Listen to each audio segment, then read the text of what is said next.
what are your thoughts about ghosting o yung biglang nang iiwan ng hindi na nagpapaalam? Well, first time ko na-ghost. And isa yun sa mga talagang memorable sa akin na nangyari sa akin last year na hindi ko maintindihan kung bakit siya nangyari. Alam mo sa sarili mo na you're a good person eh. Exactly. Diba? Kapag mabuti ka, mabuti rin yung hangarin mo para doon sa tao.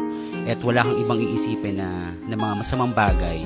Ang gusto mo lang mapasaya siya. Nung nag-ghost ako, akala ko lang dati parang may mga friends ako na parang nakaka-experience ng ghost. Sabi ko, parang nag-i-inerte lang kayo. Oo.